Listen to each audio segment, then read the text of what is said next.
Bismillahirrahmanirrahim. Assalamualaikum warahmatullahi wabarakatuh. Innal hamdalillah nahmadullah wa nasta'inuhu wa nastaghfiruh wa nastahdi wa na'udzu billahi min syururi anfusina wa min sayyiati a'malina. May yahdihillahu fala mudilla lahu wa may yudlilhu fala hadiya lahu. Asyhadu an la ilaha illallah wahdahu la syarika lahu wa asyhadu anna Muhammadan abduhu wa rasuluh la nabiyya wa la rasula ba'da. Nusalli wa nusallim ala rasulillah wa nabiyillah Muhammad sallallahu alaihi wasallam wa ala alihi wa ashabihi wa man tabi'ahum bi ihsanin ila yaumil qiyamah. Amma ba'd, qala Allah ta'ala fi kitabil karim, a'udzu billahi minasyaitonir rajim. Ya ayyuhalladzina amanu taqullaha haqqa tuqatih wa la tamutunna illa wa antum muslimun. Al-ayat. Alhamdulillah, segala puji adalah senantiasa kita panjatkan kepada Rabb kita yang telah memberikan banyak nikmat untuk kita. Ketemu di salah satu rumahnya untuk mencari ilmu agama. Ini nikmat yang kalau kita rujuk melihat kembali apa yang dilakukan Nabi kita sallallahu alaihi wasallam dan para sahabat, itu juga satu nikmat. Di awal perkembangan Islam, Nabi sallallahu alaihi wasallam dan para sahabat hanya bisa bermajelis di rumahnya Al-Arqam bin Abil Arqam secara sembunyi-sembunyi, sampai akhirnya Allah Ta'ala tunjukkan kepada Nabi kita sallallahu alaihi wasallam tempat hijrah. Akhirnya mereka bisa secara terang-terangan bermajelis dengan Nabi setiap kali selepas sholat subuh, ataupun di waktu-waktu yang lainnya mereka bermajelis dengan Nabi. Ini adalah nikmat yang kita juga merasakan nikmat ini ketika kita diberikan kemerdekaan oleh Allah Ta'ala untuk negeri ini. Maka kita pun juga mendapatkan nikmat untuk bisa bermajelis ilmu, mencari ilmu. Jika sebelumnya hal-hal seperti ini pasti akan diawasi. Tapi yang jelas ini adalah nikmat yang adalah kita senantiasa mensyukuri. Apalagi nikmat kita diberikan hidayah oleh Allah untuk mencari ilmunya, yang tentu banyak sekali kebaikan keberkahan yang kita bisa mendapatkannya. Tak lupa salawat serta salam adalah senantiasa kita sampaikan kepada Nabi kita Muhammad sallallahu alaihi wasallam, utusan dari Rabb kita yang mengajarkan semua perkara yang dibutuhkan oleh umat manusia. Semua ajaran Nabi sangat kita butuhkan. Sampai pun masalah adabul hajat, etika dalam buang hajat, diajari Nabi kita. Karena kita tidak tahu perkara yang gaib sampai kita diberitahu. Contoh, ketika kita masuk kamar mandi, kita diperintahkan untuk berdoa, kemudian baca basmalah. Disebutkan dalam hadis, satruma baina aurat ibni Adam wa bainal jin kama qalu bismillah. Penutup antara aurat anak cucu Adam dengan mata jin, dengan jin adalah dengan bacaan bismillah. Kita tidak tahu sampai kita diberitahu. Artinya selama ini jin senantiasa mengawasi kita, melihat aurat kita. Sampai akhirnya Nabi sallallahu alaihi wasallam beritahukan kepada kita. Ajaran yang sangat kita butuhkan, yang kita penting, yang kita harus mempelajarinya, kemudian mengamalkannya, sehingga kita selamat bahagia dunia kita, akhirat kita. Maka kalau guru yang ngajari kita agar kita sukses dunia kita, kita senantiasa berterima kasih, sangat mengingat jasanya. Maka apalagi kepada Nabi kita sallallahu alaihi wasallam. Maka hendaklah kita banyak salawat kepada beliau sallallahu alaihi wasallam. Semoga kelak kita ketemu dengannya di telaga itu. Para jamaah sekalian yang dirahmati Allah, terdahulu telah kita bahas kisah kesabaran para sahabat ketika mereka berada di Mekah. Kemudian mengadu kepada Nabi kita sallallahu alaihi wasallam perihal apa yang mereka terima dari orang-orang kafir yang menyakiti mereka. Sekarang kita akan mempelajari hadis yang ke-45, hadis yang diriwayatkan dari Abu Hurairah radhiyallahu taala anhu. Dia meriwayatkan bahwa Nabi kita sallallahu alaihi wasallam bersabda, "Laisa syadidu bisur'ati. Innama syadidul ladzi yamliku nafsahu 'indal ghadabi." Muttafaq alaih. Nabi sallallahu alaihi wasallam bersabda, "Laisa syadid." Orang kuat itu bukanlah orang yang bisur'ati. Artinya orang yang ahli bela diri, ahli gulat. Bukan. Innama syadidul ladzi yamliku nafsahu 'indal ghadabi. Sesungguhnya orang yang kuat itu, orang yang punya syiddah pada dirinya, punya kekuatan pada dirinya adalah alladzi yamliku nafsahu, yang memiliki jiwanya. Ya, milik itu dari bahasa Arab malaka yamliku. Alladzi yamliku nafsahu, yang memiliki jiwanya, mengendalikan jiwanya 'indal ghadabi, ketika marah. Ya, orang kuat itu orang yang bisa mengendalikan jiwanya, bisa memiliki jiwanya, bukan jiwanya yang lepas. Nah, dalam hadis ini disebutkan pelajaran dari hadis ini, taghyirul Islam li mafhumil quwwah. Nabi sallallahu alaihi wasallam ya, dengan Islam yang beliau sallallahu alaihi wasallam bawa itu merubah pemahaman kekuatan yang sebenarnya itu bagaimana. Kekuatan pada masa jahiliyah itu bagaimana? Tapi dirubah bahwa kekuatan yang sebenarnya itu adalah al-akhlaq al-karimah. Jadi kekuatan yang sebenarnya itu adalah al-akhlaq al-karimah. Itu benar syakhsiyah muslimah mutamayyizah. Yang dari akhlak yang karimah disinilah dibangun kepribadian seorang muslim yang berbeda. Nabi kita sallallahu alaihi wasallam sebelum diangkat menjadi seorang nabi itu pribadi yang sangat berbeda. Ketika Nabi sallallahu alaihi wasallam pulang dari gua Hira, kemudian gemetar, ketakutan, datang kepada istrinya. Ya, ini sekaligus juga menjelaskan bagaimana seorang wanita muslimah, seorang istri yang salihah. Ya, ketika mendapati Nabi sallallahu alaihi wasallam ketakutan, khawatir, maka Khadijah langsung menghibur suaminya. Sama seperti kemarin kisahnya Ummu Sulaim. Suaminya datang dari bepergian untuk waktu yang lama, safar. Pulang, enggak langsung diberitahukan, anakmu sudah meninggal. Enggak. Wanita salihah enggak seperti itu. Karena tahu suaminya itu ketika kerja di luar, ketika dia berada di luar, dia sudah menanggung banyak sekali tekanan. Apalagi kalau dia hanya seorang pegawai, dia hanya seorang bawahan, dia hanya seorang orang levelnya bawah. Ya. Ketika pulang, maka dihibur. Seperti kemarin kisah Ummu Sulaim. Nabi sallallahu alaihi wasallam juga sama seperti itu. Ketika Nabi sallallahu alaihi wasallam ketakutan, langsung diselimuti oleh Khadijah radhiyallahu anha. Kemudian setelah itu Nabi sallallahu alaihi wasallam mengatakan, "Khasyitu ala nafsi, aku khawatir akan diriku. Khawatir kalau ada orang nyakiti, khawatir kalau ada orang yang ganggu." Apa jawabannya Khadijah? Kalla innaka latasilur rahimah. Sekali-kali enggak mungkin. Anda itu orangnya senantiasa nyambung rahim.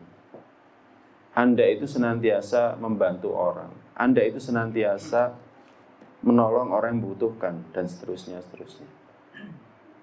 Nah, ini para jamaah sekalian yang dirahmati oleh Allah SWT. Jadi Khadijah menghibur Nabi sallallahu alaihi wasallam. Nah, yang dikatakan Khadijah menunjukkan bahwa Nabi sallallahu alaihi wasallam itu punya watak yang berbeda dengan yang lain. Ketika beliau diangkat menjadi seorang nabi, menjadi seorang rasul, semakin berbeda akhlak beliau jika dibandingkan dengan yang lainnya. Ya, seperti para jemaah kalau masih ingat kisah keislamannya Hamzah, itu kan berawal dari Nabi sallallahu alaihi wasallam disakiti, diumpat, dicaci maki oleh Abu Jahal. Tapi Nabi SAW hanya diam. Kemudian dipukul dengan batu, akhirnya berdarah. Nabi diam. Kemudian budak wanitanya Abdullah bin Jad'an melihat itu, akhirnya beritahukan Hamzah. Hamzah karena tahu keponakannya, saudara sepersusuannya diperlakukan seperti itu, akhirnya datang. Ya kan? Langsung dipukul. Kamu berani melakukan hal itu ketika aku berada di atas agama dia. Nah, Nabi SAW hanya diam.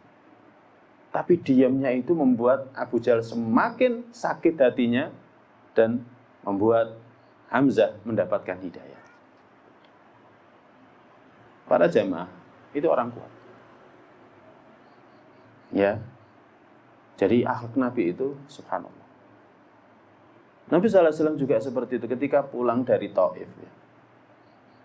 Setelah pamannya meninggal, kemudian istrinya meninggal, nggak ada yang nopang dakwah beliau. Beliau dakwah kemudian di rumah, ya. Kalau selama ini ada Khadijah masih dihibur. Ya, kita saja kerja, para jamaah kita yang laki-laki ini, kita kerja di luar itu kan, tekanan banyak, kemudian pulang lihat anak-anak, ya kan, teriak-teriak ini, tambah senang. Ya, gurau, senang. Akhirnya beban itu hilang. Istri, ya, ketika kita datang istri langsung nawari, "Bi mau makan apa? Ini masak ini." Enggak ditanya pekerjaan, tenang. Tapi ketika Khadijah radhiyallahu anha meninggal, enggak ada yang itu. Akhirnya Nabi SAW pergi ke Taif. Perjalanannya sangat jauh, 100 lebih kilometer, untuk mendakwahkan Islam ke sana. Bukannya diterima, malah diusir dengan pengusiran yang jauh lebih menyakitkan. Tokoh-tokoh Taif malah menyuruh preman-preman, menyuruh budak-budak, menyuruh anak-anak ngusir Nabi SAW. Saking bingungnya Nabi itu perjalanan dari Taif, ya, itu dalam keadaan linglung. Kayak kita kalau punya masalah itu, ya, sepeda motoran, linglung, kemudian loh kok sampai gini, gitu kan. Nabi SAW baru sadar ketika didatangi malaikat Jibril sama apa? Malaikat penjaga gunung. Kemudian malaikat Jibril mengatakan, "Wahai Muhammad, ya, Rabbmu sudah mengetahui perlakuan kaum kepadamu. Ini ada malaikat penjaga gunung. Kalau kamu mau, 2 gunung di Mekah ini akan ditimpakan kepada mereka." Ya. Tapi apa yang dilakukan Nabi? Kalau kita, ya levelnya kita, iya wis, gitu kan, timpakan aja. Tapi Nabi SAW tidak, malah mendoakan. Nabi SAW malah mendoakan. Makanya Nabi SAW itu punya kepribadian muslimah yang berbeda. Dan seorang muslim itu harus seperti ini. Ya, seorang muslim itu harus seperti ini. Fasyadun nasi kuwatan, maka manusia yang paling kuat itu adalah yang malaka zimama nafsi, yang bisa memiliki kekang jiwanya. Jiwanya pengen kemana, dikekang, enggak bisa. Jiwanya pengen marah, nanti dulu. Ya, dipikir dulu. Digali informasinya lebih dulu. Jadi manusia yang paling kuat itu yang memiliki kekang jiwanya. Ya, dan bisa mengendalikan syahwatnya. Makanya pelajaran yang kedua, mujahadatun nafs wa imtilaku zimamiha. Memerangi mujahadah kepada jiwa, memerangi jiwa, memiliki kekangnya, itu lebih berat dari mujahadatul adu, lebih berat dari menghadapi musuh. Kalau musuh jelas, ya, kalau musuh jelas ada di hadapan. Tapi jiwa, apalagi kalau kita nggak pernah muhasabatun nafs, kita nggak pernah introspeksi diri kita, jiwa kita nggak pernah diagnosa jiwa kita. Jiwa kita ini kecenderungannya kemana? Oh, jiwa saya kecenderungannya kalau ngaji, pengen golek alasan, apa caranya gak teko pengajian. Nah itu harus diperangi. Oh, jiwa saya kalah sama anak-anak. Kalau anak-anak minta, wis kalah wis. Pokoknya bagaimana caranya memerangi jiwa itu? Gini aja, anaknya aja. Ayo, Abi antarkan ke sana, tapi ngaji dulu, ikut pengajian dulu. Nah seperti itu. Jadi jiwa itu harus bisa kita perangi, harus kita arahkan. Ini lebih berat daripada memerangi musuh. Kalau musuh itu jelas di depan mata. Makanya Nabi SAW mengatakan, innamas syadidul ladzi yamliku nafsa indal ghadab. Apalagi ketika marah. Ketika marah ini yang paling sulit ya. Nanti ada kisahnya seperti yang terjadi pada sahabat Umar radhiyallahu taala. Nah, kemudian pelajaran yang ketiga, wajib menjauhi marah. Karena dalam marah itu ada mudarat ya, baik jasmani, jiwa dan sosial kita. Ya. Marah itu mendatangkan mudarat, ada mudaratnya untuk fisik, jiwa dan sosial kita. Untuk fisik jelas. Orang kalau sudah pernah kena stroke, kemudian marah, nah itu kemungkinan besar stroke-nya kambuh lagi. Kok bisa seperti itu? Ya karena marah itu mompa jantung. Marah itu mompa jantung. Nah, kalau sudah pernah ada penyumbatan, kemudian dipompa, nyumbat lagi, ya sudah, stroke yang kedua. Ya. Jadi itu. Ya, bisa. Kemudian untuk jiwa juga pasti jiwanya akan senantiasa mudah untuk mengarahkan kepada keburukan. Karena mengkarakteris jiwa itu ammarah bisu. Inna nafsala ammaratun bisu, seperti yang dikatakan oleh Nabiullah Yusuf. Sesungguhnya jiwa itu ammarah bisu, senantiasa nyuruh kepada keburukan. Nah, kalau kita marah itu senantiasa kita perturutkan, berarti jiwa kita ini dikuasai dengan ammarah bisu. Maka harus dikendalikan. Dan untuk sosial jelas. Ya, seorang ayah kalau sering lihat marah sama anaknya, ya mesti nggak baik untuk hubungan sosialnya dengan anaknya, dengan istrinya, apalagi dengan tetangganya, apalagi dengan teman kerjanya, nggak baik. Kemudian pelajaran berikutnya, marah itu sifat basyariyah, memang itu sifat manusiawinya manusia. Nabi SAW juga marah, hanya saja marahnya Nabi SAW karena Allah. Nabi SAW tidak marah karena dirinya dihinakan. Nabi SAW nggak marah. Kalau keterlaluan memang Nabi SAW marah, ya kan, keterlaluan. Tapi Nabi SAW marahnya karena Allah, bukan karena selain Allah SWT. Ini sifat basyariyah. Maka harus diarahkan ya kepada yang baik. Marah ini diarahkan kepada yang baik. Karena kita nggak sholat, harus kita marahi. Setelah kita ajak, umur 7 tahun sudah kita ajari, umur 10 tahun kita berikan pukulan yang mendidik, masih belum juga sholat, harus kita marahi. Ya, istri kita sama seperti itu. Tapi sekali lagi karena Allah. Jadi karena Allah. Nah, bukan karena selain Allah. Masalah sepele marah, masalah sepele marah, masalah sepele marah. Ya, masalah letak sandal berubah marah. Ya, kemudian kita pulang ke rumah, loh, ini konsep rumahnya kok berubah lagi, kan biasanya istri kalau di rumah seperti itu. Ya, sekarang lemarinya di sini, nanti setelah sepekan dipindah lagi, setelah sepekan dipindah lagi. Wajar seorang istri seperti itu. Karena apa? Karena seorang istri 1 kali 24 jam itu di rumah, butuh suasana yang baru. Kalau kita sebagai kepala rumah tangga kan sering keluar, sering lihat suasana yang baru. Nah, istri kadang seperti itu, ya kan, menyebabkan kita marah. Kok dipindah lagi? Kemarin tak cari di sini, ketemu. Sekarang di mana lagi? Oh, di sana dipindah. Nah, ini harus diarahkan. Ya, jiwa ini harus bisa kita miliki, bisa kita kuasai. Jangan kita perturutkan ya dengan amarah. Ini khotal iman jamaah sekalian yang dirahmati Allah. Hadis yang ke-46. Ini ada kisah. Diriwayatkan dari Sulaiman bin Sard radhiyallahu ta'ala anhu. Dia mengatakan kuntu jalisan ma'an Nabi sallallahu alaihi wasallam. Aku pernah duduk bersama Nabi sallallahu alaihi wasallam. Wa rajulani yastabbani. Dan ada 2 orang yang saling mencela. Yasubu ba'du ba'du. Jadi yang satu mencela yang lainnya. Wa haduma qad ihmarra wajhu. Salah satunya wajahnya itu memerah. Ya, wajah merah itu karena apa? Karena jantungnya berdetak kencang. Akhirnya kan suplai darah banyak. Makanya akhirnya wajahnya merah. Sebenarnya bukan aja wajah yang merah, yang lainnya juga akan merah. Tapi yang kelihatan kan wajahnya. Kalau yang lainnya kan ditutupi. Wantafakhat audajuhu. Demikian juga dengan urat-uratnya yang menegang. Kelihatan, uratnya kelihatan tegang. Orang kalau marah seperti itu. Faqala Rasulullah sallallahu alaihi wasallam, maka Rasulullah sallallahu alaihi wasallam bersabda, "Inilah a'lamu kalimatan law qalaha la dhahaba anhu ma yajidu." Sesungguhnya aku benar-benar mengetahui satu kalimat. Kalau dia mengatakan hal itu, pasti yang dia dapatkan pada dirinya itu akan hilang. Law qala a'udzu billahi minasyaitonir rajim.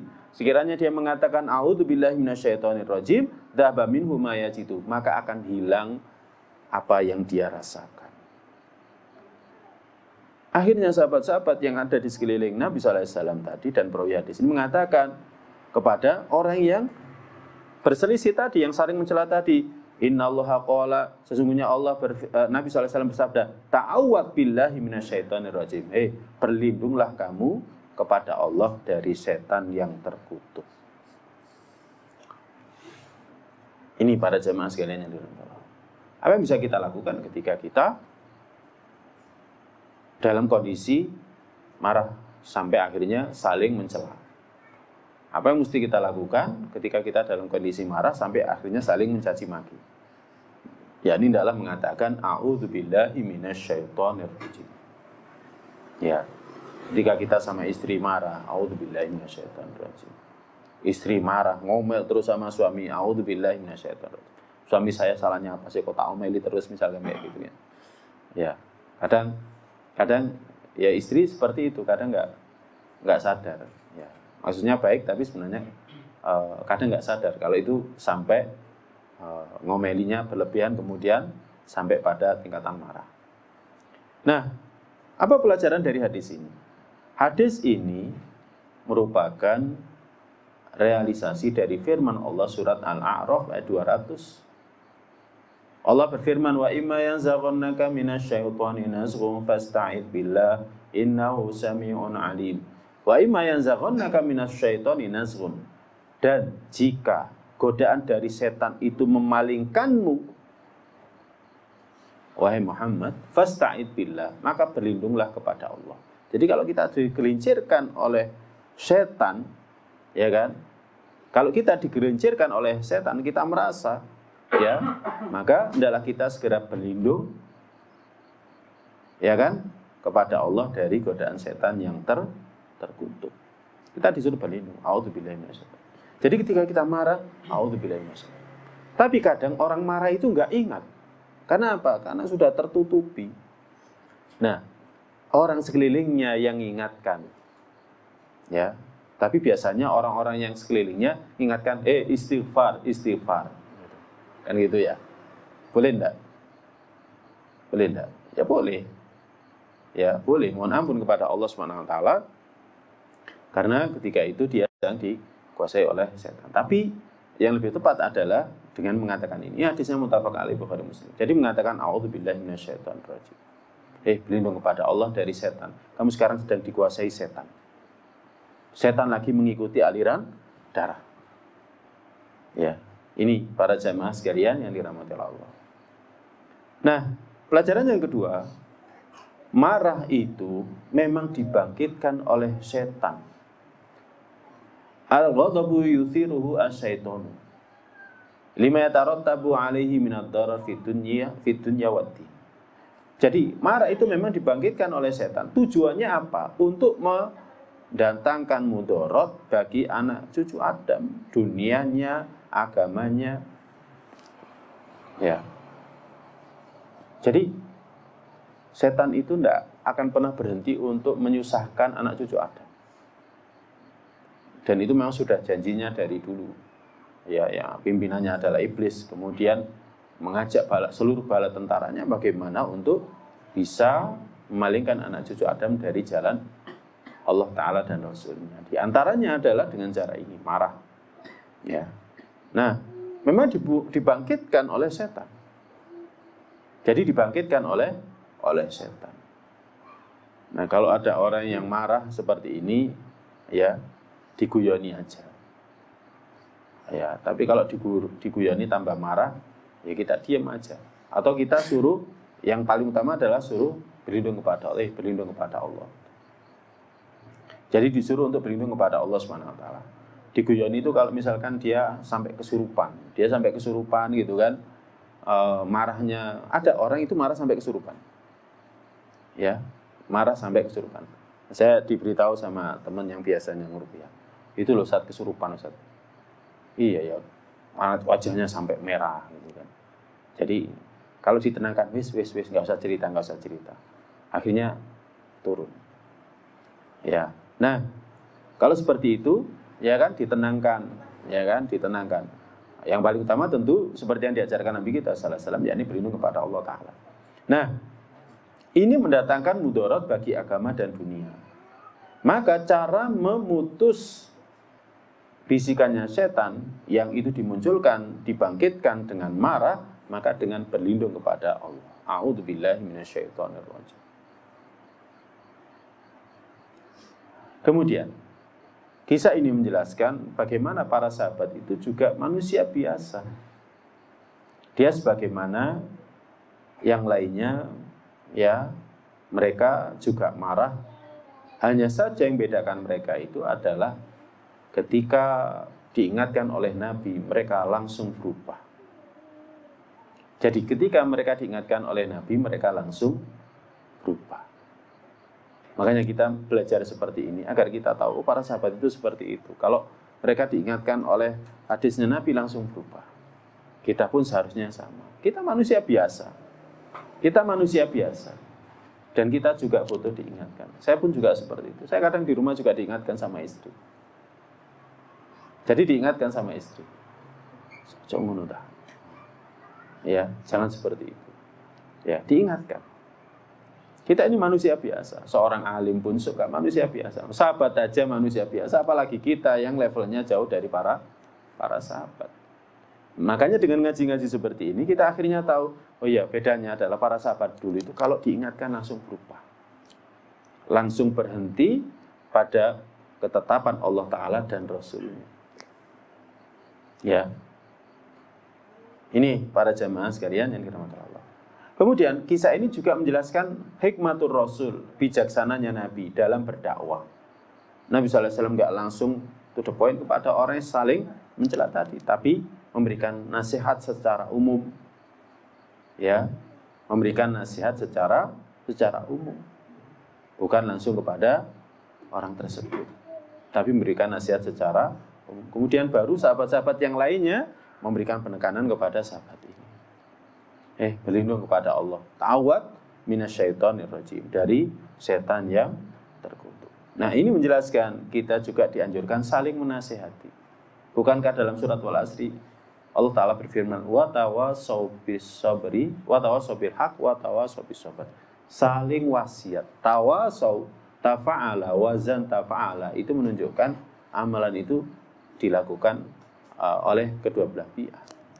Ya kan? Bukan hanya ustadz saja yang nasihati, tapi suatu ketika ustadz juga butuh dinasihati. Misalkan suatu ketika seorang ustadz, ya kan, kena musibah. Ya. Kemudian yang besok mengatakan semoga bisa menghapuskan dosa-dosa ustadz. Itu nasihat. Imam Syafi'i pernah menulis surat, ya kan? Surat itu adalah ta'ziyah kepada seorang qadhi. Ditulis itu. Ya, engkau senantiasa memberikan nasihat, maka sekarang hibur dirimu sendiri dengan kematian anakmu. Jadi butuh kita saling menasihati, karena setiap orang dari kita butuh nasihat. Ini ikhwatal iman jamaah sekalian yang dirahmati Allah. Nah, hadis yang ke-47 diriwayatkan dari Mu'adz bin Anas radhiyallahu ta'ala anhu. Nabi sallallahu alaihi wasallam pernah bersabda, ini masih kaitannya dengan marah ya. Ini berarti cocoknya temanya sebenarnya adalah sabar dari marah. Ya. Nabi SAW bersabda, man kadhama ghaidhan, siapa yang kadhama ghaidhan, mengendalikan dirinya. Ya, man kadhama ghaidhan, siapa yang mengendalikan amarahnya. Wa huwa qadirun, sedangkan dia bisa ayyung fidahu, sedangkan dia bisa untuk melakukannya.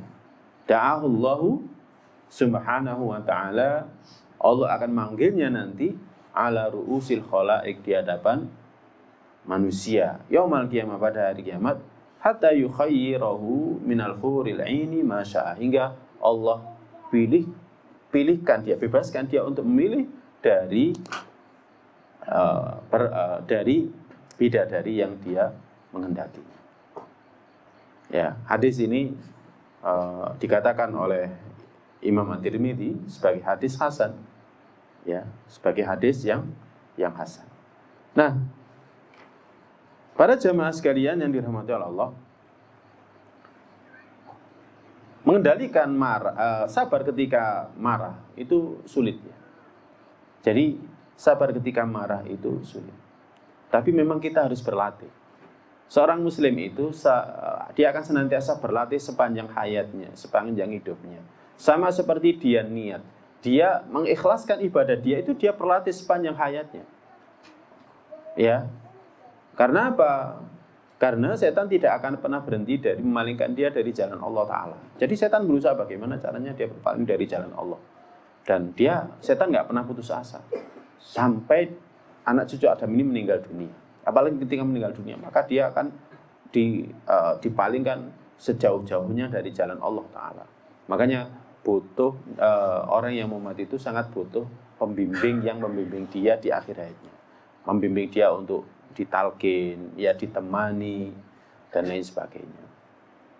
Nah, jamaah sekalian yang dirahmati Allah, setan sangat ingin kalau kita jauh dari jalan Allah. Makanya, ya, salah satu pintu setan untuk memalingkan manusia dari jalan Allah itu adalah dengan marah. Ya, bagaimana dengan marah seseorang itu bisa jauh dari jalan Allah. Nah, ketika orang bisa mengendalikan marahnya, mangkadhama ghaidhan, ya. Jadi siapa yang bisa mengendalikan amarahnya, wa qadirun ala ayyunfidau, padahal dia sebenarnya bisa saja untuk melepaskan amarahnya biar selesai, gitu kan? Mungkin marahnya enggak kepada istri, ya kan? Aslinya marahnya kepada istri, tapi langsung dilemparkan piring, gitu kan? Piringnya dilempar, kemudian HP-nya dibanting, gitu, dan lain sebagainya. Ya, enggak nyakiti istri, tapi nyakiti HP. Nanti setelah itu nyesal. Ya. Nah, tapi siapa yang bisa mengendalikan amarahnya? Enggak dia lampiaskan ke dinding, enggak dia lampiaskan ke HP, enggak dia lampiaskan ke piring misalnya. Da'ahullahu subhanahu wa ta'ala ala ru'usil khalaik. Nanti dalam kehidupan akhir dia akan dipanggil oleh Allah di hadapan para makhluk yaumal qiyamah, hari kiamat. Hatta yukhayyirahu minal huril. Hingga nanti dia akan diberikan pilihan, ya, diberikan pilihan untuk memilih bidadari masya yang dia kehendaki. Ya, ini para jamaah sekalian yang dirahmati oleh Allah Subhanahu wa taala. Jadi fadilah yang sangat besar bagi orang yang bisa qadhamai ghaidhan, orang yang bisa menahan amarah. Ya, mungkin di sininya bergejolak, tapi dia tahan. Jadi dia tahan. Dia tidak lampiaskan ke dinding, dia tidak lampiaskan ke HP, dia nggak lampiaskan ke orang lain. Marahnya kepada istri nggak dilampiaskan ke anak. Kan ada yang marah kepada istri dilampiaskan ke anak. Ada yang marah kepada anak dilampiaskan kepada istri. Ya, seperti itu. Ya, ada yang dilampiaskan kepada benda-benda di sekitarnya. Tapi kalau dia bisa mengendalikannya, dia akan mendapatkan fadilah ini. Maka ini sangat dianjurkan, pelajaran dari hadis ini. Dianjurkan untuk qadmil ghaid, untuk mengendalikan marah. Karena ini sifat seorang mukmin yang sempurna. Karena Allah berfirman, wal kadhiminal ghaidha wal 'afina 'anil nas wallahu yuhibbul muhsinin. Orang yang bisa mengendalikan amarahnya, orang yang bisa memberikan maaf kepada manusia, ini adalah orang yang muhsin. Dia bukan lagi mukmin, apalagi seorang, ya, seorang muslim. Bukan. Tingkatan Islam itu kan ada 3. Tingkatan agama ada 3. Yang paling rendah adalah Islam. Yang lebih tinggi darinya adalah iman. Yang paling tinggi lagi adalah ihsan. Ya. Orang yang Islam namanya muslim, orang yang iman namanya mukmin, orang yang ihsan namanya muhsin.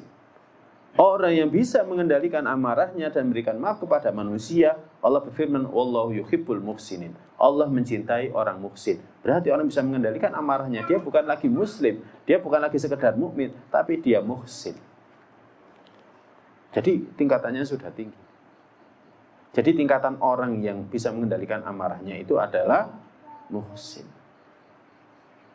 Ini para jamaah sekalian yang dirahmati Allah SWT. Ini ada pada diri Nabi kita Sallallahu Alaihi Wasallam. Kalau kita mempelajari syama'il beliau ya, jadi sifat-sifat beliau, kita akan tahu Nabi Sallallahu Alaihi Wasallam itu tingkatannya sangat tinggi. Ya, jadi tingkatannya sangat tinggi. Nah, ini para jamaah sekalian yang dirahmati Allah Ta'ala. Kemudian yang kedua, yu'tadu biqimatil afi, berpegang pada nilai maaf ketika mampu untuk melepaskan amarahnya. Jadi kita ngasih maaf, padahal sebenarnya kita bisa marah. Ini adalah kemenangan diri. Kemenangan diri itu ketika kita bisa melampiaskan amarah tapi kita tidak marah. Itu artinya kita telah bisa mengalahkan diri. Dan itu adalah kemenangan diri. Ya, jadi kemenangan diri itu adalah ketika kita bisa melampiaskan marah kita tapi kita malah tidak marah, memberikan maaf. Jarno. Tapi kata-kata seperti itu sepertinya sulit ya. Kalau nggak dilatih, ngomong jarno bapak ya, sulit. Ya, sulit. Utang nggak dibayar-bayar, jarno. Apa bisa seperti itu? Oh enggak, diuber Ustaz. Pokoknya sampai kena gitu kan. Ya. Padahal sebenarnya kalau kita kejar ya bisa saja. Tapi kalau kita nggak kejar, kalau kita yakin bahwa apa yang kita sedekahkan akan diganti oleh Allah Ta'ala, pasti diganti oleh Allah Ta'ala. Karena kita akan ngutangi kemudian setelah itu ditipu, gitu kan? Ya, dikejar pun kalau orang itu sudah seperti itu modelnya sulit. Ya, ada teman itu yang sudah hijrah. Ya, dulu kerjanya di leasing. Gitu. Ustadz, orang itu modelnya macam-macam. Ada yang bulat, kayak welut gitu kan. Jadi dipegang, lepas, dipegang, lepas. Sulit sekali. Mau kita minta ya sulit. Ya kalau sudah seperti itu sudah ikhlaskan saja. Ikhlaskan saja dan yakini bahwa Allah SWT pasti ganti. Setiap uang yang kita keluarkan pasti akan diganti oleh Allah. Ya sudah ikhlas. Ya. Nah, jadi ketika kita bisa untuk marah tapi kita tidak marah memberikan maaf, ya itulah kemenangan diri. Itulah kemenangan diri. Makanya sebenarnya kita ini nggak pernah berhenti dari mujahadatun nafs. Jadi memerangi diri kita. Ya. Jadi kita nggak pernah berhenti. Makanya mujahadatun nafs itu di setiap saat kita, setiap waktu kita. Ya. Nanti setelah ini mau apa? Itu kita harus banyak mendiagnosa diri kemudian melawan. Ya kan? Kalau nafsu kita pengennya ini, itu dan lain sebagainya. Kemudian hadis yang ke-48 masih kaitannya dengan marah. Diriwayatkan dari Abu Hurairah radhiyallahu taala anhu. Dia menceritakan anna rajulan qala lin nabi, ada seseorang berkata kepada Nabi, "Ausini, tolong wasiati aku." Maka Nabi bersabda, "La taghdab." Jangan marah. Faraddada miraran, dia mengulangi beberapa kali. Nabi hanya mengatakan, "La taghdab." Hadis Bukhari. Nabi sallallahu alaihi wasallam hanya mengatakan, "Jangan marah." Sebagian alimmu mengatakan bahwa Nabi sallallahu alaihi wasallam bersabda dengan sabda seperti ini karena Nabi tahu bahwa sahabat ini kebiasaannya gampang marah. Jadi wasiat yang paling bermanfaat untuk dia adalah wasiat ini. Pesan yang paling bermanfaat untuk dia adalah pesan ini. Nah, kata dia ausini, berikan untuk wasiat, yakni wasiat yang menyeluruh untuk kebaikan dunia dan akhirat. Ya, orang nggak marah itu kebaikannya bukan hanya untuk dunia, tapi juga untuk akhirat. Apa pelajaran dari hadis ini? Yang pertama, memberikan nasihat, apalagi kepada orang yang meminta, itu adalah kewajiban. Itu adalah kewajiban. Namanya kewajiban, ya wajib. Kalau kita nggak ngasih nasihat, malah kita yang dosa. Dia minta nasihat, harus kita nasihati. Ya, wa idastansohaka fansohu. Kalau dia minta nasihat, maka nasihati. Dalam hadis disebutkan, hakul muslim ala muslim situn. Yang lain menyebutkan hakul muslim al muslim khamsun. Hak muslim kepada muslim yang lain ada 6. Yang lainnya mengatakan ada 7. Salah satunya kalau dia minta nasihat, maka nasihati. Maka ketika dia minta nasihat, wajib bagi kita memberikan nasihat. Kalau kita nggak memberikan nasihat, malah kita yang berdosa. Tapi kalau dia nggak minta nasihat, ya nggak usah dinasihati. Tapi ya kadang orang itu perlu dinasihati. Kita harus mengetahui orang ini karakternya bagaimana. Kalau dinasihati tambah jauh, jangan dinasihati.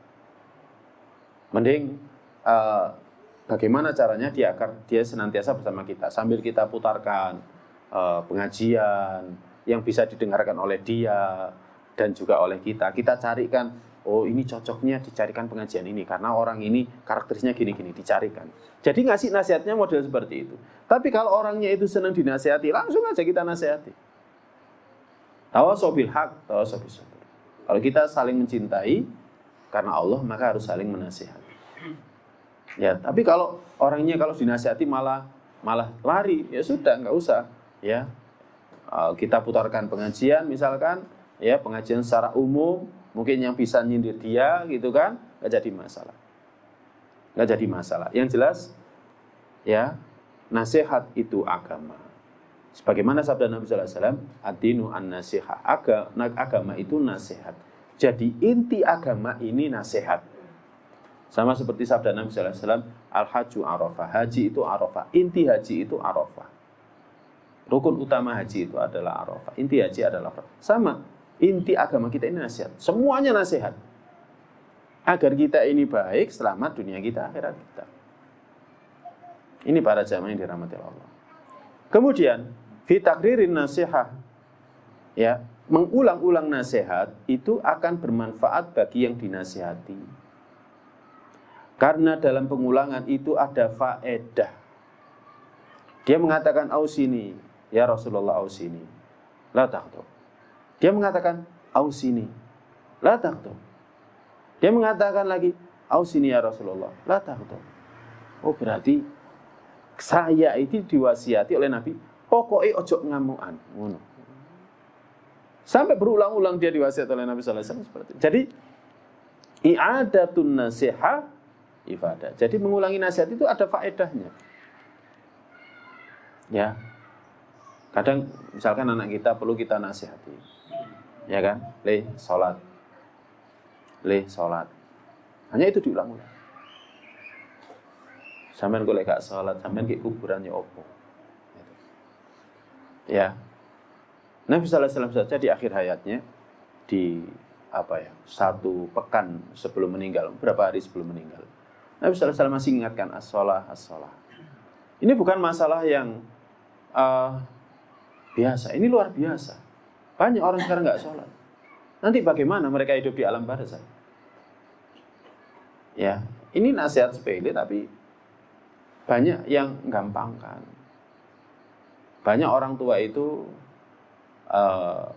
nggak khawatir kalau anaknya nggak sholat jika dibandingkan dengan kalau anaknya nggak sukses dunia. Kalau anaknya nggak sukses dunia, mereka itu khawatir. Tapi kalau anaknya nggak sukses agamanya, akhiratnya, mereka nggak khawatir. Ini seharusnya diingatkan, sholat, jangan terlambat. Ya, jangan terlambat. Misalkan seperti itu. Jadi mengulang-ulang nasihat itu insya Allah manfaah lil mansuh. Nah, kemudian pelajaran berikutnya, hadis ini menjelaskan betapa besarnya kerusakan yang ditimbulkan oleh marah. Annahu la ya'ti bi khair. Marah itu enggak akan mendatangkan kebaikan kecuali kalau karena Allah. Illa idza kana lillah, kecuali kalau karena Allah.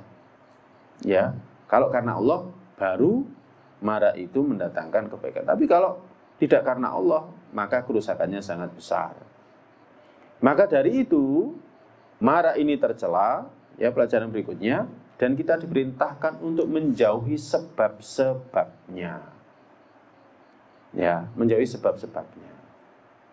Misalkan kita kalau pulang lihat barang nggak beres, biasanya marah. Iki kok mulai barangnya nggak beres maneng. Anak-anake sing cilik dulinan. Wah iki kok aku dilungkas ngamuk iki. Nah, ini harus diantisipasi. Wis ojo ngamuk. Saya kenapa kalau sama anaknya orang lain nggak marah, tapi kalau anaknya sendiri marah? Nah itu kayak gitu. Jadi langsung antisipasi. Antisipasi.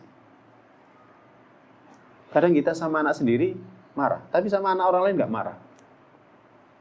Kita kadang sama anak orang lain marah, tapi sama anak sendiri nggak marah, gitu kan? Kadang kita baik sama anak, tapi nggak baik sama orang lain. Kadang kita baik sama anak orang lain, tapi sama anak sendiri nggak baik. Seharusnya orang paling dekat kekerabatannya dengan kita, semakin besar haknya kepada kita. Kita kalau berbuat baik kepada orang lain, kepada yang paling dekat itu harus lebih banyak lagi.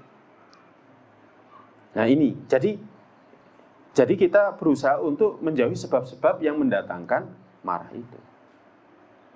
Ya, ini para jamaah sekalian yang dirahmati Allah.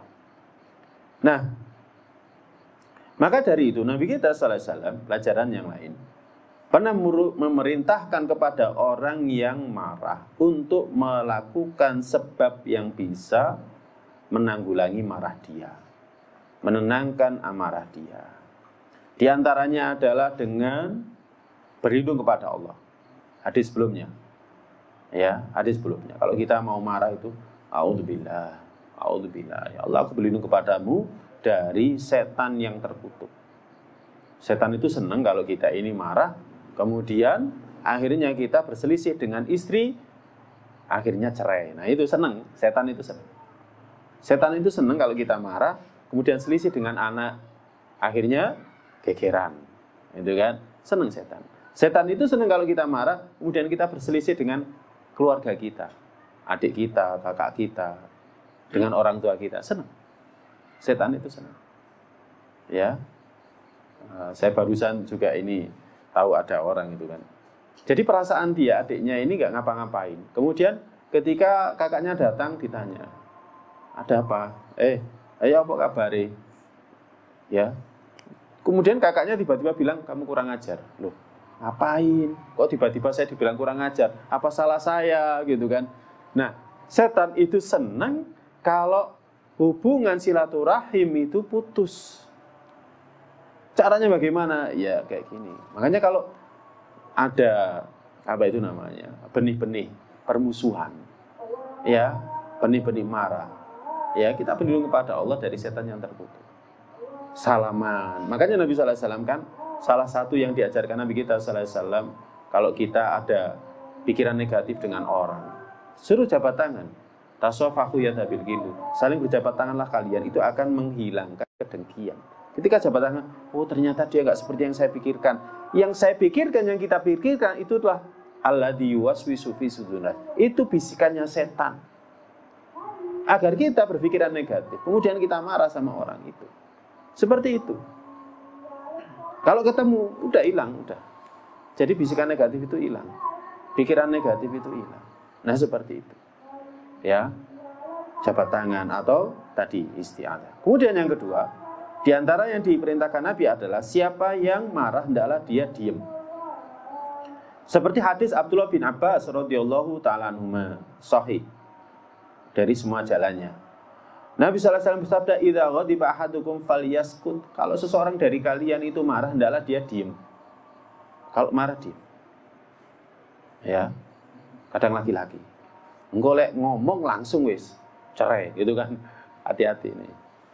Laki-laki, apalagi laki-laki. Ya jangan gampang.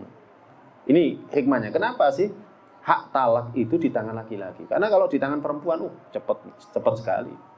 Ya, dikit-dikit langsung cerai. Kalau laki-laki kan enggak. Sik menang dhisik, kan gitu.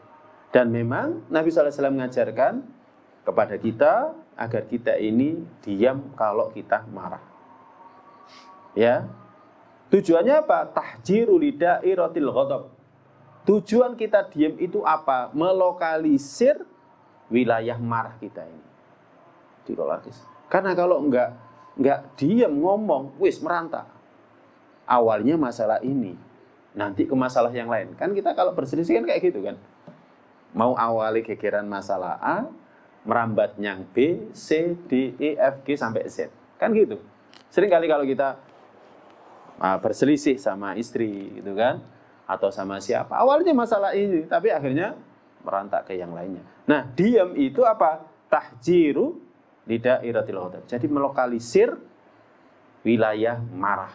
Marahnya biar di situ aja. Diam aja. Ya. Karena orang yang marah akan keluar darinya perkataan ma yandamu alaihi fi khali zawali ghadabi. Yang mana ketika dia marah nanti bisa keluar darinya perkataan yang dengan perkataan itu nanti dia akan nyesel ketika marahnya itu hilang. Kita kan sering kali mengatakan, iya mau lapo aku ngomong ini. Kan sakjane gak ngomong kan ya wis iso. Tapi itulah kalau kita enggak qadimul ghaid, kita diam kan akhirnya terucap yang terjadi bagaimana? Ya sudah, nyesel. Aku mau kok ngomong kayak ngono. Sampai saiki bojoku enggak bisa hilang pikirannya dari masalah itu. Ya kan? Mungkin kita dulu pernah marah sama istri kita, kemudian mengatakan perkataan itu, sampai sekarang istri kita terngiang-ngiang sama ucapan itu. Yaitu penyesalan yang datang ketika kita marah kemudian kita lampiaskan. Makanya Nabi SAW merintahkan, jika seorang dari kalian marah maka hendaklah dia diam. Ya, maka jika dia diam, keburukan itu seluruhnya akan hilang. Kemudian dalam riwayat yang lain, Nabi SAW merintahkan orang yang marah untuk duduk. Ya, seperti saya pernah itu pas berangkat kerja di daerah mana itu, dekat Ayani itu, bukan Ayani, Sabilillah ya. Di sana ada orang gegeran, ya biasa orang jalan, ya sama pemotor, ya tensinya tinggi, ya kemudian disuruh, duduk dulu. Ya, duduk itu akan menghilangkan amarah. Ya, kalau sebelumnya berdiri dia bisa kelahi, tapi ketika duduk masa mungkin orang duduk sambil kelahi, kan nggak mungkin. Ya, awilitija atau dengan berbaring. Kalau misalkan masih marah juga berbaring. Apa ono gegeran sambil berbaring? Kan nggak mungkin kan? Kalau sambil duduk mungkin, tapi kalau berbaring masuk gegeran sambil berbaring kan nggak mungkin. Ya, kita misalkan sama istri, ayo dimarekno ke kamar sambil berbaring. Ya, nggak mungkin akan tambah bergejolak api amarahnya. Nabi SAW dalam hadis yang diriwayatkan oleh Abu Dzar radhiyallahu ta'ala anhu, hadis sahih, Nabi bersabda, "Idza ghadiba ahadukum wa huwa qa'im falyajlis." Jika seseorang dari kalian marah sedangkan dia berdiri, maka hendaklah dia duduk. Fa in dhahaba anhu al-ghadab, maka jika marah itu hilang darinya, maka itu yang baik. Wa illa falyattaji, tapi jika tidak maka hendaklah berbaring. Ya, maka hendaklah dia berbaring. Nah, ini para jamaah sekalian yang dirahmati Allah.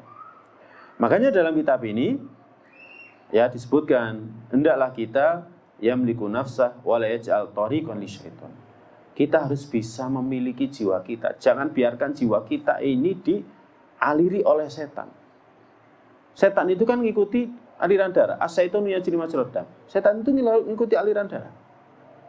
Ya. Jadi ngikuti aliran darah. Ya, maka bagaimana caranya agar setan itu tidak bisa mengikuti aliran darah kita? Kalau perlu, ya kan, kita kendalikan. Ini khotal iman jamaah sekalian yang dirahmati oleh Allah Subhanahu wa taala. Allah bismillah. Mungkin ini ada yang mau ditanyakan dari yang kita sampaikan. Insya Allah hadis berikutnya kaitannya tidak dengan marah, tapi kalau hadis-hadis tadi sangat berkaitan dengan marah.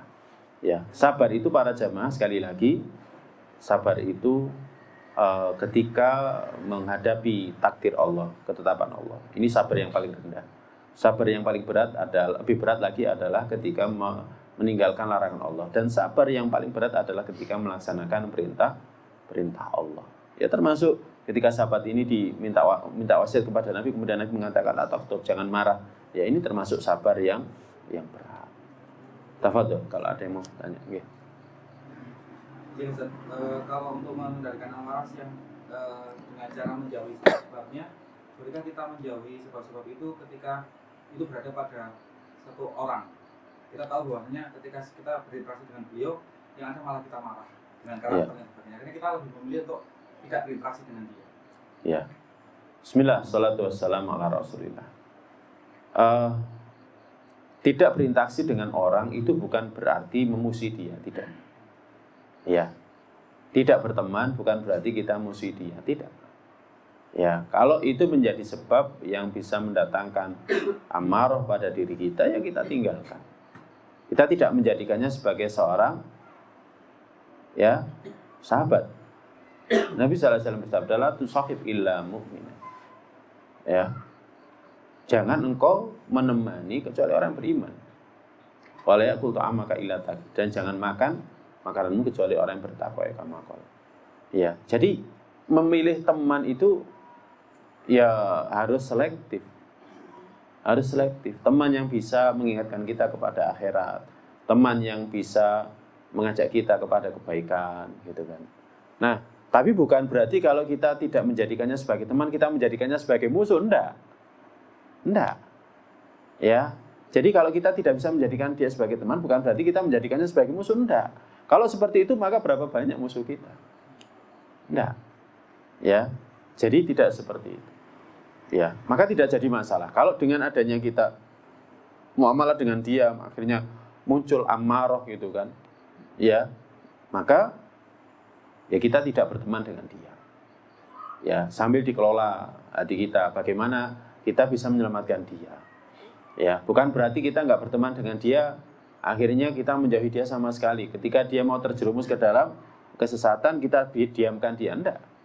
Ya, tugas kita adalah ngajak manusia ke jalan Allah, kita ajak ke jalan Allah. Tapi sekedarnya, kalau nanti kita khawatirnya nanti muncul lagi amarah kita, marahnya kita, ya kan? Maka secukupnya, nggak usah sampai dalam, ya. Karena khawatir nanti apa itu namanya jiwa kita muncul amarah kepada dia. Allah alam bisawab. Mungkin itu. Ada lagi yang lain? Baik, jika tidak ada, semoga ini yang bermanfaat untuk kita. Ini sebenarnya ada kisahnya, hadis yang ke-50 ya, tapi nanti detailnya akan kita bahas pada pertemuan yang akan datang. Ini kisahnya diriwayatkan oleh Ibnu Abbas radhiyallahu ta'ala anhu, yakni ketika Uyainah bin Hisn ya itu singgah di rumahnya Al-Hur bin Qais. Al-Hur bin Qais ini salah satu ahli syuranya Umar. Karena dia seorang qari, dia seorang hafid. Umar itu punya ahli syura dari kalangan qari sama hafid. Nah, Uyainah bin Hisn ini singgah di sana, kemudian minta kepada Al-Hur bin Qais untuk minta izin agar dia bisa ketemu dengan Umar. Karena Al-Hur bin Qais ini dekat dengan Umar. Ya. Nah, akhirnya datang. Nah, ketika datang itu, apa yang dikatakan oleh Uyainah bin Hisn? Dia mengatakan,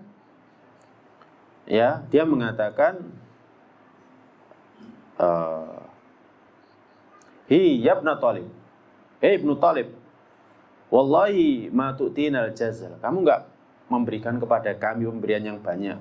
Wala tahkumu fina bil adl. Kamu enggak menghukumi kita dengan adil. Akhirnya Umar marah. Ya. Dia marah karena apa? Manggilnya dengan kata-kata hi. Ya, enggak dengan seruan yang baik.